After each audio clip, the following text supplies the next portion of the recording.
तेल ने तेल निकाल दिया है। देश में महंगाई चरम पर है और आम आदमी महंगाई के बोझ के तले दब चुका है। चाहे पेट्रोल डीजल के दाम हो या फिर अन्य वस्तुओं के दाम, सभी चीजों के दाम आसमान छू रहे हैं, जिससे आम आदमी बुरी तरीके से त्रस्त है। लेकिन इसी बीच आम आदमी को आज एक और चोट लगी है। आज फिर से पेट्रोल डीजल के दाम बढ़ा दिए गए हैं। आज पेट्रोल के दाम में 26 से 30 पैसे और डीजल के दामों में 33 से 37 पैसे की बढ़ोतरी हुई है, जिससे मुंबई में डीजल के दाम अब 100 रुपए के पार हो गए हैं। आपको बता दें कि दिल्ली में पेट्रोल का दाम 103 रुपए 84 पैसे है, जबकि डीजल का दाम 92 रुपए 35 पैसे प्रति लीटर है। वहीं इसके उलट मुंबई में पेट्रोल की कीमत 109 रुपए 83 पैसे है और डीजल के दाम 100 रुपए 29 पैसे प्रति लीटर है। आपको बता दें कि सरकारी तेल कंपनी की ओर से आज चौथे दिन लगातार पेट्रोल डीजल की कीमतों में बढ़ोतरी की गई है।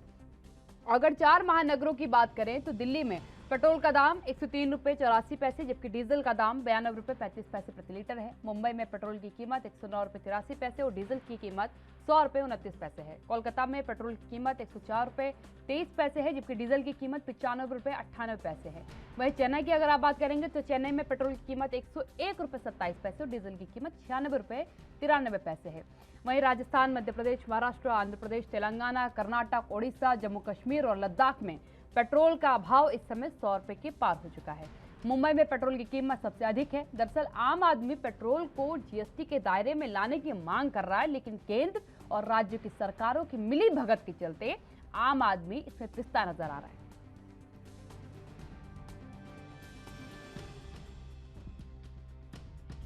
लॉकडाउन और इसे कुछ मतलब ही नहीं है। पेट्रोल ग्लोबली अफेक्टेड है ना, तो ग्लोबली कम हो रहा है तो इधर क्यों बढ़ रहा है? तो वो लोग का जो रीजन जो है ना, टेंडर लिया था, ये लिया था, वो लिया था, सब फालतू बकवास है। That is not required. ठीक है, और अभी कम करेगा तो अच्छा है मेरे हिसाब। सर अभी तो क्या बोल सकते हैं, मजबूरी में लेना पड़ता है। नहीं लेंगे तो टैक्सी से भी नहीं पड़ता है। लंबा रहने वाले को तो गाड़ी से आना जाना पड़ता है।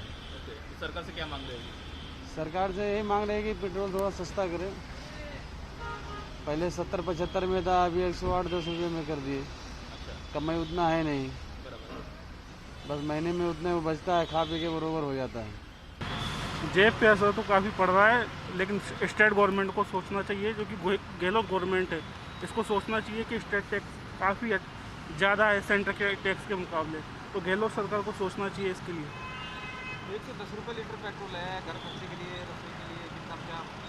काफ़ी प्रॉब्लम होती है पेट्रोल को लेकर के ही नहीं, बाकी बहुत सारी चीज़ों को लेकर है प्रॉब्लम। तो बिजली की रेट को लेकर भी काफ़ी प्रॉब्लम है, जो कि अन्य राज्यों से काफ़ी ज़्यादा है राजस्थान गवर्नमेंट में। इसमें एक बार ग्राफिक्स पर नजर डाल लेते हैं। कुछ जानकारियां आपको और ग्राफिक्स के जरिए पहुंचाते हैं। शहर डीजल के दाम और पेट्रोल के दाम। दिल्ली की बात करेंगे तो 92 रुपए 35 पैसे, पेट्रोल के दाम 103 रुपए 84 पैसे। मुंबई 100 रुपए का डीजल है, 109 रुपए का पेट्रोल है, पैसे उसमें और जोड़ लीजिए आप।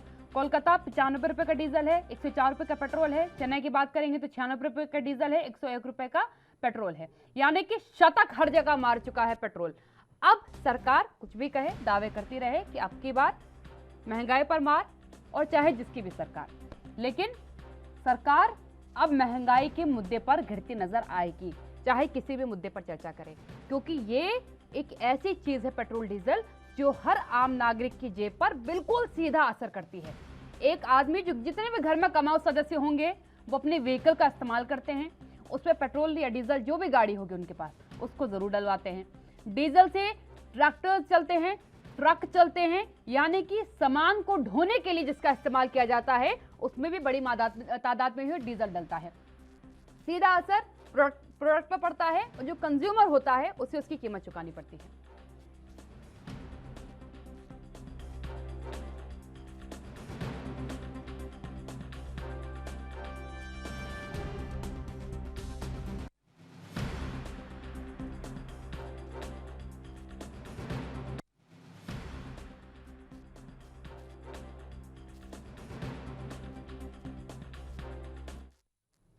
मेरे साथ मेरे पैनलिस्ट जुड़ चुके हैं, आपका परिचय कराती हूँ, चर्चा की शुरुआत करती हूँ। देवेंद्र प्रमुख जी मेरे साथ जुड़ चुके हैं, भारतीय जनता पार्टी से हैं। इसके साथ ही मेरे साथ जीएस बली जी जुड़ चुके हैं, कांग्रेस से हैं। बली साहब, क्या कहेंगे आप, क्योंकि जनता की तस्वीरें, बयानों को लगातार हम सरकार के सामने और हर राज्य की सरकार के सामने रख रही हूँ, क्योंकि इसके लिए किसी एक को दोषी ठहराया ही नहीं जा सकता।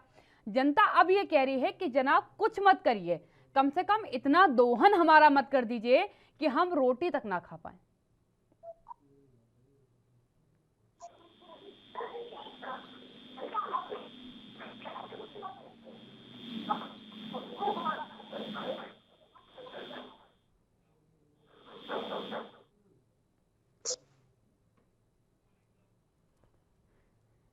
देवेंद्र प्रमुख जी, अब की बार महंगाई पर मार और पेट्रोल 100 के पार। करना चाहूंगा तो एक बार दोहराना चाहूंगा कि मैं पेट्रोल डीजल पर लगातार डिबेट कर रहा हूं और मैंने तथ्य के साथ कहा और आज भी मैं तथ्य के साथ कह रहा हूं कि जो सरकार की स्थिति है, जो आज पूरी दुनिया की स्थिति है, आप कहीं से रुकाकर उसका सर्वे कर लीजिए। और दूसरा है, बहुत लोग विपक्ष के लोग चिल्लाते हैं कि पेट्रोल महंगा है, डीजल महंगा है। मैं भी मानता हूं कि पेट्रोल डीजल महंगा है, लेकिन व्यवस्था क्या है और कारण क्या है उस पर भी चर्चा करनी जरूरी है। जो राज्य सबसे महंगा पेट्रोल डीजल बेच रहे हैं, आप महाराष्ट्र में सबसे महंगा डीजल पेट्रोल बेच रहे हैं और सेंट्रल सरकार से फ्री की वैक्सीन मांग रहे हैं। तो क्या क्या चाहते हैं, आपकी कौन सी नीति है? आप दूसरा नंबर, आप पंजाब आकर देख लीजिए, आप राजस्थान में आकर देख लीजिए, आप जो है बंगाल की बात कर रहे हो, दिल्ली की बात कर रहे हो। ये लोग जो हैं क्यों नहीं सब्सिडी दे रही है राज्य? अगर ये क्वेश्चन फेंक सकते हैं तो कुछ करके दिखाए ना। ये अब ये फ्री वैक्सीन सेंट्रल गवर्नमेंट से मांगते हैं और पेट्रोल डीजल का जब हिसाब आता है तो अपने गिरबा में एक बार तो छपें, कुछ तो करेंगे, कुछ तो सरकार की मदद करें। जीएसटी के लिए सरकार की जब बात आती है तो सबसे पहले विरोध करता है आपका राजस्थान ने विरोध किया है, सबसे पहले उसके मुख्यमंत्री ने मना किया है और ये सवाल उठाते हैं। मैं तो फिर आपको दोहराना चाहता हूँ। साहब से जवाब लूंगी मैं, कांग्रेस के मैंने प्रवक्ता बैठा रखे हैं, आप मुझे अपने राज्यों का जवाब दीजिए। आपकी जनता क्या सुनहरे दिन गिन रही है क्या? उसको 40 रुपए का पेट्रोल मिल रहा है क्या? वो भी 100 के पार पे गणित लगा रहा अपनी। नहीं, मैंने बताया तो है, जनता के लिए ही तो हम काम कर रहे हैं। जो हमारा पेट्रोल डीजल है, देखिए मैं एक चीज और कहता हूँ आपको, वैक्सीनेशन जो है फ्री करा रहे हैं, हम खाद्यान्न पदार्थ जनता को फ्री दे रहे हैं। अगर कहीं हमारा 1 से 2 रुपए फालतू जी, अगर आप 5 किलो के राशन को फ्री गिनते हैं तो ये आपकी बहुत बड़ी गलतफहमी है, बहुत बड़ी गलतफहमी है। और अगर आप वैक्सीनेशन की मुफ्त योजना के लिए एहसान जनता पर जताने वाले हैं तो ये 100 रुपए का पेट्रोल जो है 70 पे ले आइए। 1 महीने में 4 बार आदमी पेट्रोल भरवाता है, 2 महीने में वैक्सीनेशन के पैसे भी आ जाएंगे, 3 महीने में वैक्सीनेशन हो रहा है। 250 रुपए कीमत है एक वैक्सीन की। जब इस दुनिया में बात कर लेंगे तो बेहतर रहेगा। संकट हो रहा नहीं था तब भी पेट्रोल 100 रुपए लीटर बिका है और इन लोगों की सरकार में बिका है जो सवाल क्वेश्चन उठा रहे हैं। तब भी जनता थी, आज सारी चीज है। मैं फिर दोहरा रहा हूँ आपको कि वैक्सीनेशन के साथ साथ स्वास्थ्य सेवाएं ठीक करने का काम है, ऑक्सीजन प्लांट लगाने का काम है, जनता की जीवन रेखा को बचाने का काम है। देवेंद्र प्रमुख जी, आप राजस्व वसूलते हैं, इनकम टैक्स लोगों से लेते हैं।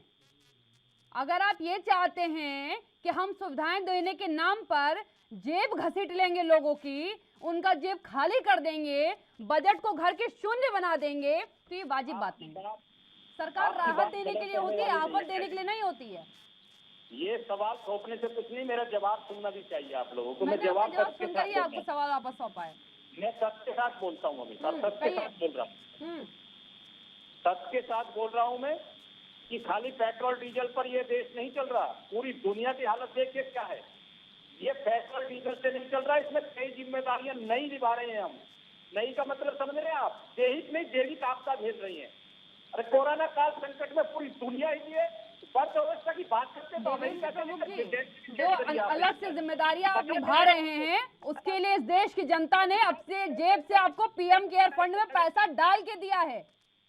अरबों रुपया आपके पास भेजा गया कि हिंदुस्तान को वैक्सीनेशन दीजिए। अब अगर आप विदेशों को दे रहे हैं तो उसके ठेकेदारी हिंदुस्तान की जनता ने अपनी जेब से पेट्रोल की कीमत चुका करके नहीं देनी है। नहीं, अगर आप हिंदुस्तान की जनता पर एक पैसे का भी अपना एहसान जताने वाले तो इस गलती को आप बिल्कुल, इस बात को यही भूल जाइए कि एहसान आप एक पैसे का भी हिंदुस्तान की जनता के ऊपर कर रहे हैं। आप उससे पैसा लेते हैं, अपने घर से पैसा नहीं देते हैं, उससे पैसा लेते हैं, उसको सुविधा देते हैं।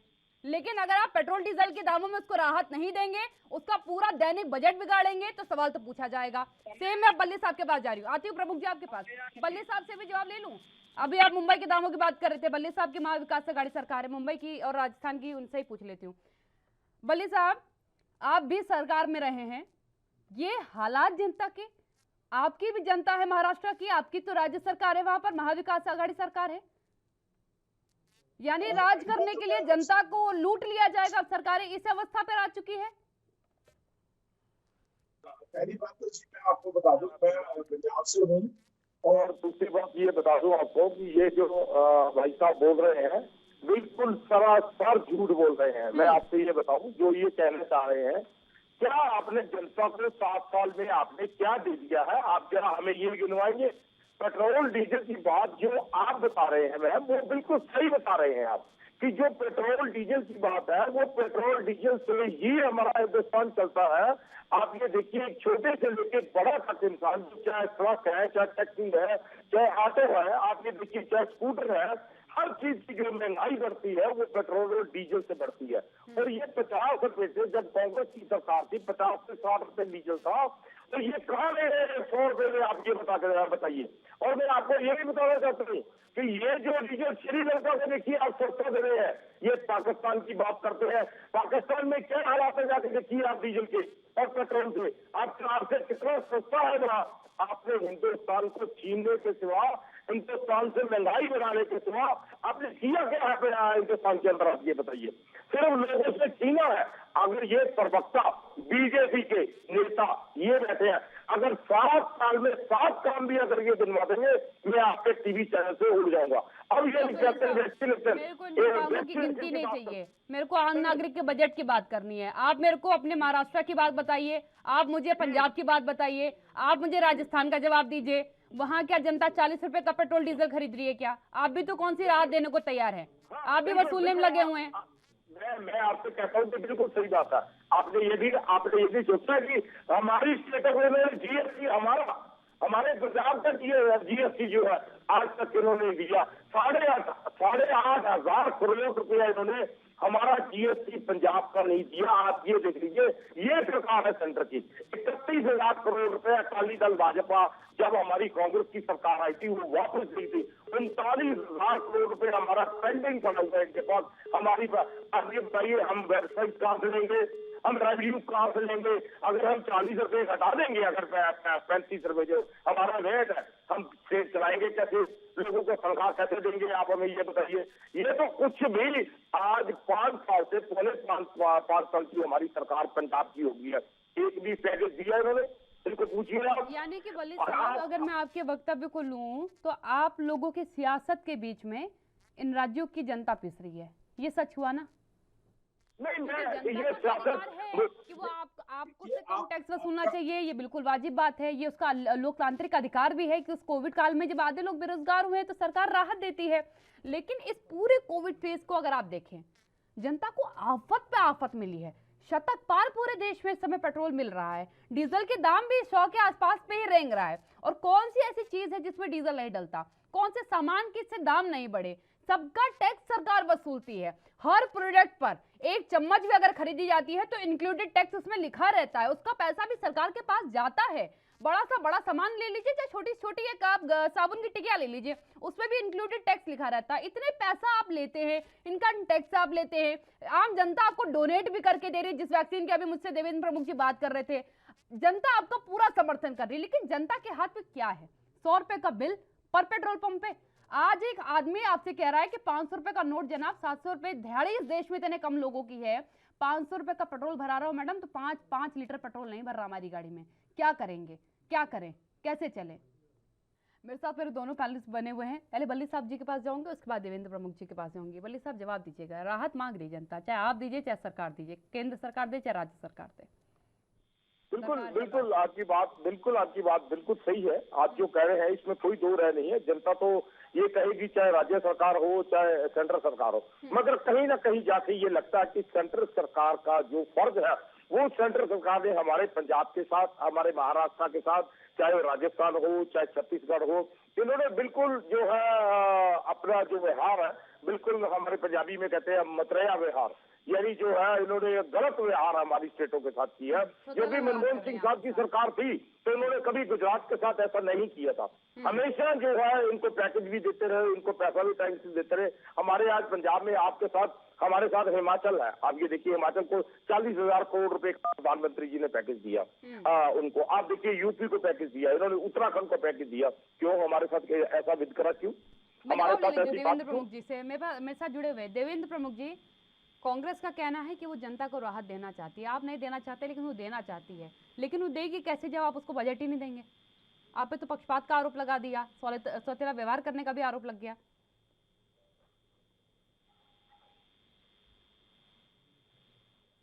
चलिए, देवेंद्र प्रमुख जी से मेरा संपर्क शायद हमारा टूट गया है, दोबारा उनसे संपर्क साधने का प्रयास करते हैं।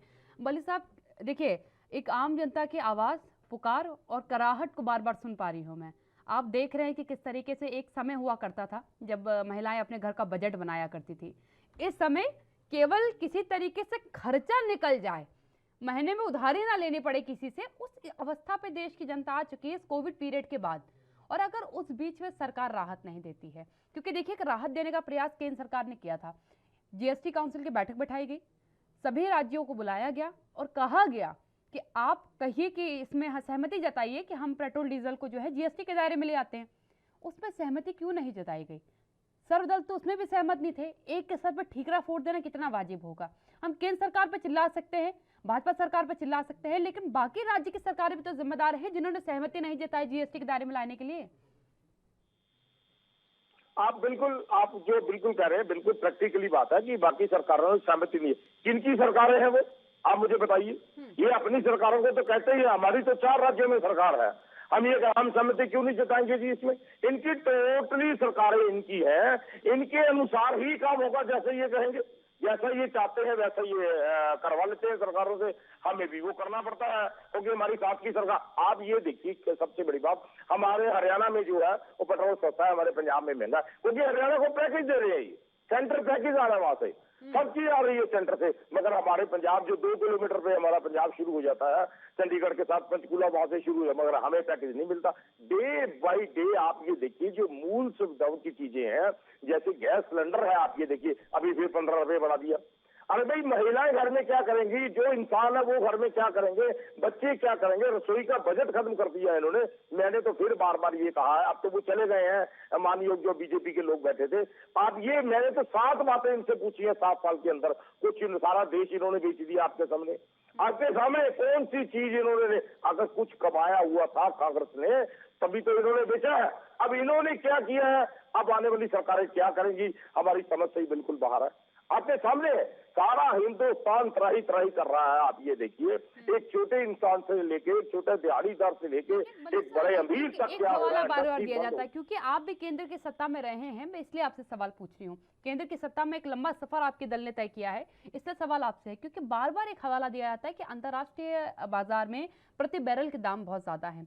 आपके शासनकाल के दरमियान भी जो पेट्रोल डीजल था वो जीएसटी के दायरे में, जीएसटी आया ही नहीं था उस समय, तो जीएसटी के दायरे में आने की बात ही नहीं आती है।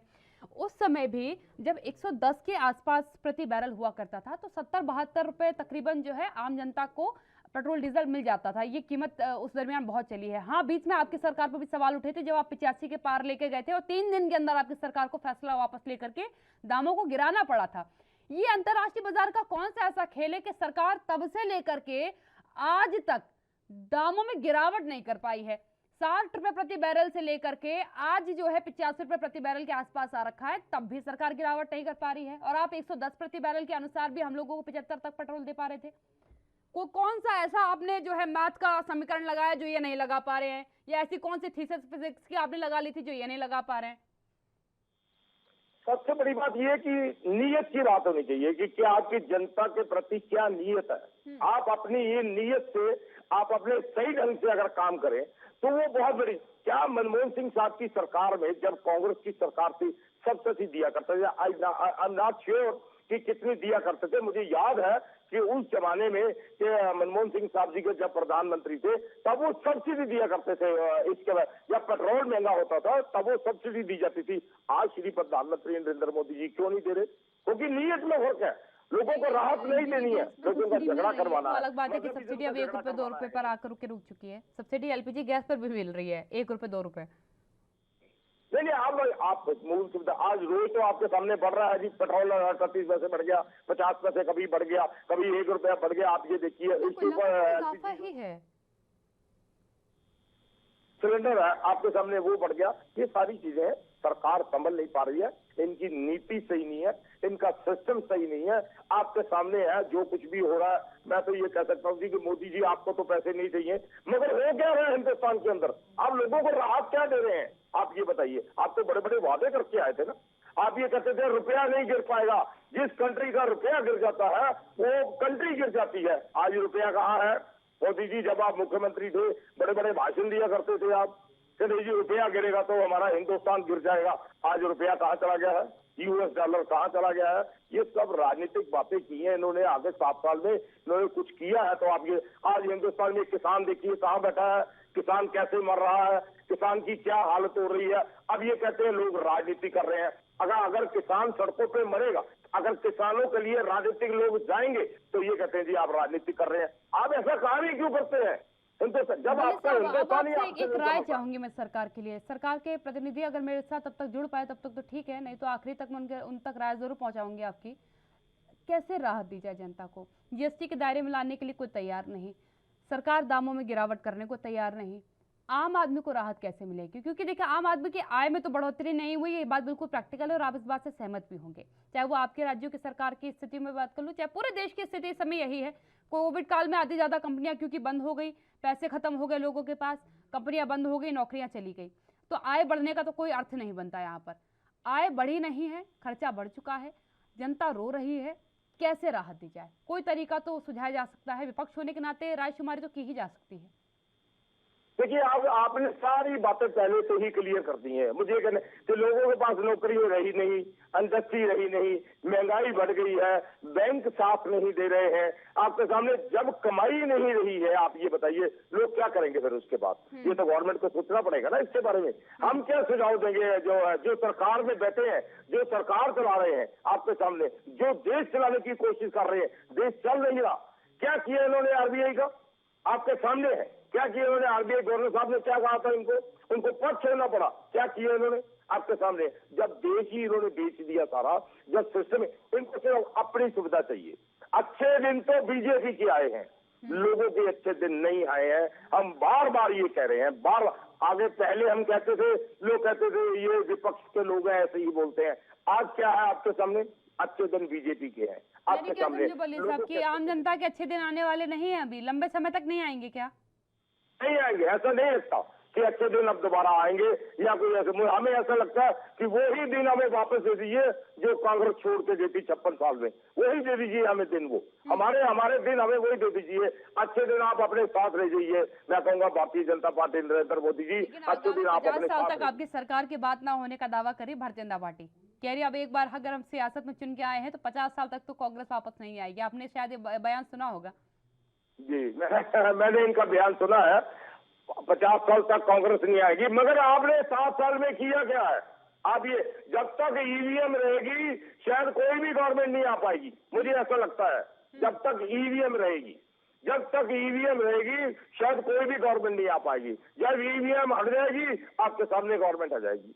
जो घोटाला है, जो घपला है वो ईवीएम में है। आपने देख लिया है, मीडिया ने दिखा दिया है, सारी दुनिया ने ये चीज दिखा दी है कि जो है वो ईवीएम, ये तो 50 साल के 100 साल नहीं आएगी। जब तक आप ईवीएम नहीं हटाओगे तब तक नहीं आएगी। हमें कहने के क्या आ जाओ ईवीएम हटा दीजिए, आपको पता लग जाएगा ये कहाँ खड़े हैं। क्योंकि आज जो सरकारें चल रही हैं वो डंडे से चल रही हैं, लोगों से सरकारें नहीं चल रही हैं। आपने देखा किसानों के साथ क्या हुआ, आपके सामने है। जबरदस्त गाड़ियां चढ़ा दी गई और मंत्री जी के बाहर नोटिस लगा, जिसने मर्डर किया हो उसके घर के बाहर संबंध का नोटिस लगा देता है। ये है हमारा कानून। आप ये कई चीजें हैं जिन पर आपकी नाराजगी है, लेकिन मैं अपील आपसे भी करूंगी कि राज्य सरकार होने के नाते आप थोड़ी राहत अपनी जनता को जरूर दें, क्योंकि राहत की ही दरकार है अब मात्र। धन्यवाद जीएस बली जी मेरे साथ जुड़ने के लिए। अहम बात यह है कि जनता को राहत चाहिए। एक बड़ी आफत से जनता जूझ चुकी है, राहत की अब दरकार है, चाहे वो कोई भी दे, केंद्र दे चाहे राज्य सरकार दे।